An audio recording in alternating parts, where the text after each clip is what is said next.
এখনো কি আগের মতো আপনারা হার্শ কেমিক্যাল যুক্ত ক্রিম ইউজ করছেন ফর্সা হওয়ার জন্য বা স্কিন ব্রাইট করার জন্য? ট্রাস্ট মি, খুব ভুল করছেন। আমাকে দেখুন, আমি সম্পূর্ণভাবে ট্রাস্ট করছি গ্লুটাথিওনের ওপর। এবং শুধুমাত্র কিন্তু তাই নয়, বাংলাদেশে এখনো অনেক আপুরা আছে যাদের স্কিন ব্রাইট না হওয়াতে অনেক আলোচনা এবং সমালোচনার সম্মুখীন হতে হয়। সো আমি সেখানে ট্রাস্ট করি রিলেমেন্স স্কিন কেয়ার অ্যান্ড ফার্মার থেকে। সো আমি আজকে পেজটা আছে সেখান থেকে কিন্তু আমি গ্লুটাথিওন নিচ্ছি, এবং they really have Thailand based product, America based product, Korea based product. So এরকম আরো বিভিন্ন ধরনের গ্লুটাথিওন আপনারা পেয়ে যাবেন। আমি যখন আজকে কথা বলেছি তখন তিনি আমাকে সাজেস্ট করেছেন যে আমি হয়তো এটা দিয়ে শুরু করতে পারি। এবং আরেকটা কথা আমি বলে রাখতে চাই, this is very safe procedure.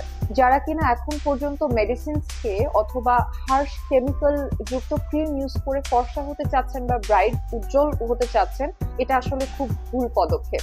কারণ গ্লুটাথিওনের কিন্তু স্কিন ব্রাইট করার পাশাপাশি কিছু উপকারিতাও আছে।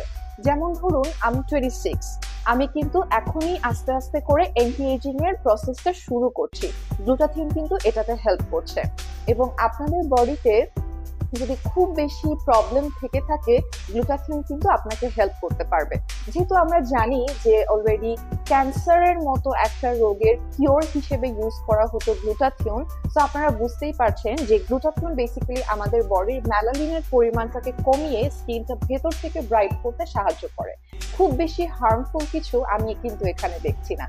খুবই ভালো হয় যদি আপনারা এখানে এসে সরাসরি দেখতে পারেন।